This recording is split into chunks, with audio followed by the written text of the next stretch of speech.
Alhamdulillah, alhamdulillahi rabbil alamin. Huwallazi arsala rasulahu bil huda wa dinil haq liyudhhirahu 'ala dini kulli wa kafa billahi shahida. Ashhadu an la ilaha illallah wahdahu la syarikalah wa ashhadu anna Muhammadan abduhu wa rasuluh la nabiyya ba'da. Allahumma salli wa sallim wa barik ala Muhammadin wa ala alihi wa ashabihi wa mawalah wa la hawla wa la quwwata illa billah. Faya ayyuhal hadirun rahimakumullah, usikum wa nafsi bitaqwallah. Ittaqullaha haqqa tuqatih wa la tamutunna illa wa antum muslimun. Wa qala Allah ta'ala fil Qur'anil Karim, a'udzu billahi minasy syaithanir rajim. Bismillahirrahmanirrahim. Ya ayyuhalladzina amanu kutiba alaikumus syiyam kama kutiba 'alal ladzina min qablikum la'allakum tattaqun. Shadaqallahul azim. Hadirin jamaah Jumat yang berbahagia rahimakumullah. Bersyukur kita karena limpahan rahmat yang tiada terkira, kita bisa menjalankan salah satu perintahnya, yaitu berjamaah Jumat di siang hari ini. Sebagai ungkapan rasa syukur kita, saya ajak selaku khatib pada siang hari ini, marilah kita wujudkan rasa syukur kita ini dengan meningkatkan kualitas keimanan dan ketakwaan kita kepada Allah. Ketakwaan yang sesungguhnya, takwa yang berarti senantiasa menjalankan apa yang menjadi perintah Allah dan menjauhi apa yang menjadi larangannya. Hadirin yang berbahagia rahimakumullah, 9 hari lagi kalau menurut perhitungan hisab, maka kita akan memasuki bulan yang paling mulia, bulan yang penuh rahmat, bulan yang penuh barokah, bulan yang penuh ampunan, bulan di mana setiap ibadah dilipat gandakan pahalanya, di mana setiap dosa akan diampuni oleh Allah Subhanahu wa taala. Hadirin yang berbahagia, barangkali kita belum sempat menanam niat yang baik untuk memuliakan bulan Ramadan yang akan datang. Saya ajak, marilah kita menanamkan niat yang baik untuk menyambut bulan Ramadan ini. Yang kedua, mari kita pelihara niat kita ini dengan menumbuhkan harapan, menyandarkan semua pengharapan kita hanya kepada Allah semata, atau yang lebih kita kenal dengan nama ihtisaban.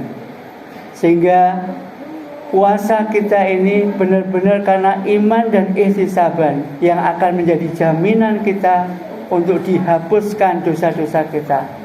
Sebagaimana Rasulullah SAW bersabda, "Man shoma Ramadhana imanan wahtisaban ghufira lahu ma taqaddama min dzambi." Barang siapa yang berpuasa karena iman dan berharap hanya kepada Allah, maka dihapuskannya dosa-dosanya. Hadirin yang berbahagia, tentu saja setiap ibadah yang kita lakukan di dalam bulan Ramadan ini harus kita dasari dengan ilmu. Kita tahu ibadah tanpa ilmu itu bagaimana seperti gambar tanpa paku. Ada yang mengibaratkan seperti itu. Artinya akan mudah terlepas. Maka kita harus tahu prinsip-prinsip ibadah dalam syariah agama kita. Ibadah itu memiliki beberapa prinsip yang Allah kehendaki dari syariah yang diberikannya kepada kita. Yang pertama, ibadah itu merupakan tanda kasih sayang Allah atau rahmat dari Allah. Sehingga agama Islam itu diturunkan untuk menjadi rahmat bagi seluruh alam. Wa ma arsalnaka illa rahmatan lil alamin. Bahkan Nabi Muhammad sallallahu alaihi wasallam itu diutus illa rahmatan lil alamin, kecuali untuk menyebar manfaat, kasih sayang, rahmat bagi seluruh alam. Tidak ada ibadah yang tidak bermanfaat. Semua ibadah itu demi kepentingan kita sebagai hamba Allah. Ini yang harus kita pahami sebagai prinsip ibadah yang pertama. Yang kedua, ibadah itu tidak memberatkan. Tidak ada mudorotnya sama sekali. Allah memberikan syariah kita supaya beribadah sebanyak-banyaknya, sebaik-baiknya, itu bukan di dalam rangka menyusahkan kita. Sebagaimana Allah telah menyatakan, yuridullahu bikumul yusra wala yuridu bikumul usra. Sesungguhnya Allah itu menghendaki kemudahan dan tidak menginginkan kalian itu mendapatkan kesulitan. Di ayat yang lain Allah mengatakan, la yukallifullahu nafsan illa wus'aha. Sesungguhnya Allah tidak akan membebani kita kecuali sebatas kemampuan kita. Sehingga di dalam peribadatan itu, andai toh kita ini tidak mampu melaksanakannya, tentu pasti ada yang namanya keringanan atau yang kita sebut dengan rusak. Sehingga tidak ada ibadah yang memberatkan. Seandainya puasa kita pun andai kata itu dirasa misalkan mengganggu kesehatan kita, misalkan ibu hamil, kalau misalkan puasa takut bayinya itu kurang sehat atau stunting misalkan, maka dia boleh tidak berpuasa. Ibu menyusui juga demikian, sebab ibu yang menyusui membutuhkan energi yang banyak, protein, gizi yang cukup. Kalau ia puasa takut bayinya misalkan kekurangan gizi, maka ia dibolehkan tidak puasa. Sehingga kalaupun ibu hamil 9 bulan, kemudian menyusuinya 2 tahun, itu secara tidak langsung kan 3 tahun dia tidak puasa, boleh. Karena itu salah satu keringanan kita. Kalau belum 3 tahun anaknya yang kedua sudah lahir, maka dia boleh lagi, bahkan 6 tahun ya. Karena anak yang pertama 3 tahun, yang kedua 3 tahun, dia tidak puasa. Tetapi toh juga ada syariatnya, yaitu dengan mengganti, misalkan dengan fidyah. Hadirin yang berbahagia, prinsip ibadah yang ketiga itu senantiasa untuk kemuliaan diri kita. Tidak ada satupun ibadah yang bertujuan memuliakan Allah. Karena Allah itu kita sembah atau tidak, kita mengabdi kepadanya atau tidak akan mengurangi kemuliaan Allah. Allah yang maha mulia. Seandainya pun kita membangkang, tidak juga akan mengurangi kemuliaannya, atau tidak mungkin akan menghinakan Allah. Karena dialah zat yang maha mulia. Hadirin yang berbahagia, mari kita tingkatkan lagi sesudah kita menjaga niat kita, memupuk niat kita dengan hanya berharap kepada Allah. Kita naik ke level berikutnya, yaitu meningkatkan ketawakalan kita, kepasrahan kita kepada Allah. Ketaatan kita kepada Allah ini, atau yang kita kenal dengan tawakal, itu beberapa ahli mengatakan ada 3 tingkatan. Tingkatan yang pertama, tawakalnya anak kecil kepada ayahnya.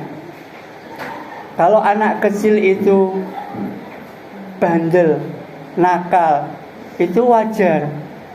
Mungkin dia merasa kalau saya nanti ada yang mengganggu, maka ayah saya akan membantunya.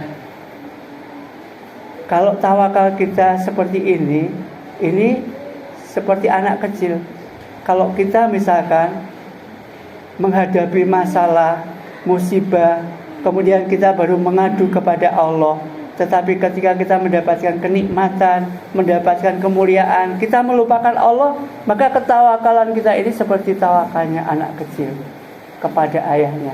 Anak kecil kalau ditunggui ayahnya, dia makin berani. Coba kalau dia sendiri. Yang kedua, tawakalnya seorang pasien kepada dokter. Ketika seorang pasien datang kepada dokter, kemudian dokter memerintahkan untuk meminum obat, untuk tidak memakan ini, untuk memperbanyak makanan ini, maka apa yang diperintahkan oleh dokter, apa yang dilarang oleh dokter itu pada dasarnya bukan untuk kepentingan Pak Dokter, tetapi untuk kepentingan pasien. Kalau kita bertawakalnya sudah seperti ini, kita mengakui, memasrahkan ketaatan kita kepada Allah, kita yakin bahwa apa yang diperintahkan Allah kepada kita itu semata-mata untuk kepentingan kita, tidak ada sama sekali untuk kepentingan Allah. Sehingga kita taat, kita menjauhi larangannya, itu karena semata-mata Allah ingin memuliakan kita. Tawakal yang seperti ini sudah lebih bagus. Tawakal yang ketiga, sebagaimana tawakalnya jenazah kepada yang merawatnya. Menurut beberapa riwayat, jenazah itu mengetahui siapa yang merawatnya, siapa yang memandikannya, siapa yang mengafaninya, siapa yang mengantarkan ke dalam kuburnya, bahkan siapa yang memasukkannya ke dalam kubur. Ia sangat tahu, dan ia ini diperlakukan dengan sebaik-baiknya. Ia masih mempunyai banyak keinginan, tetapi ia tidak berdaya apa-apa. Seandainya pun jenazah itu dilemparkan di sungai atau dimutilasi, ia tidak punya kekuatan apa-apa sama sekali. Kalau kepasrahan kita kepada Allah, kepada syariat Allah sudah seperti ini, kita mengakui bahwa kita ini tidak ada apa-apanya, tidak mungkin kita bisa melakukan apapun kecuali karena izin Allah. Inilah kepasrahan yang kita sebut dengan la haula wala quwata illa billahil aliyil azim. Orang yang tawakalnya sudah seperti ini, maka Allah akan mencukupkan segala kebutuhannya. Faman yatawakkal 'ala Allah fahuwa hasbuh. Dalam surat At-Tolak. Hadirin yang berbahagia, menyambut Ramadan yang tinggal 9 hari lagi, yang pertama saya ajak mari kita menanamkan niat yang sebaik-baiknya. Yang kedua, memelihara niat itu dengan memupuk harapan kita hanya berharap kepada Allah atas ridhonya, rahmatnya, barokahnya, dan ampunannya. Ini yang kita sebut dengan ihtisab. Yang ketiga, kita tingkatkan ketawakalan kita kepada Allah. Semoga dengan 3 hal ini kita bisa memuliakan Ramadan dengan sebaik-baiknya. Kita bisa mencapai derajat yang paling mulia. Syukur-syukur kita bisa mendapatkan malam yang penuh kemuliaan, yaitu malam Lailatul Qadar. Barakallahu li wa lakum fil Qur'anil azim, wa nafa'ani wa iyyakum bima fihi minal ayati wa dzikril hakim. Wa taqabbala minni wa minkum tilawatahu fastaghfiruhu innahu huwal ghafurur rahim.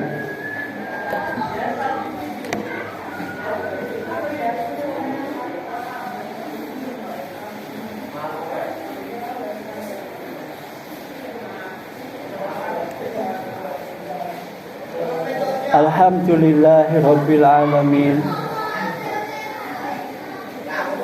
Walladzi khalaqal mauta wal hayata liyabluwakum ayyukum ahsanu amala. Asyhadu an la ilaha illallah wa asyhadu anna Muhammadar Rasulullah. Allahumma salli wa sallim wa barik ala Muhammad wa ala alihi wa ashabihi ajma'in. Faya ayuhal hadirun ittaqullah la'allakum tuflihun. Ittaqullah la'allakum turhamun. Ittaqullah faqad faza muttaqun.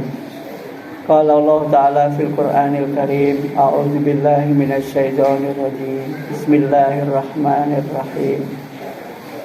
Innallaha wa malaikatahu yusalluna 'alan nabi ya ayyuhalladzina amanu sallu 'alaihi wa sallimu taslima. Allahumma salli wa sallim wa barik ala Muhammad wa ala alihi wa ashabihi ajma'in warhamna ma'ahu birahmatika ya arhamar rahimin. Allahumma fil mu'minina wal mu'minat wal muslimina wal muslimat al ahya'i minhum wal amwat innaka anta qaribun mujibud da'wat wa ya qadiyal hajat. Rabbana la tuzigh qulubana ba'da idh hadaitana wa hab lana min ladunka rahmah innaka antal wahhab.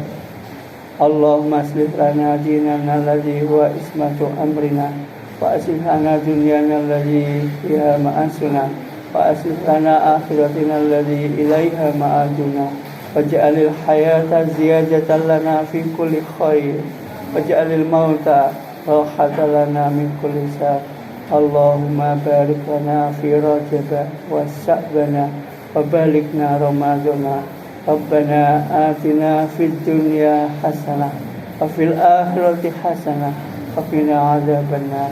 Rabbana taqabbal du'a innaka antas samiul alim wa tub alaina innaka antat tawwabur rahim. Subhana rabbika rabbil izzati amma yasifun. Wassalamun alal mursalin walhamdulillahi rabbil alamin. Wala dzikrullahi akbar.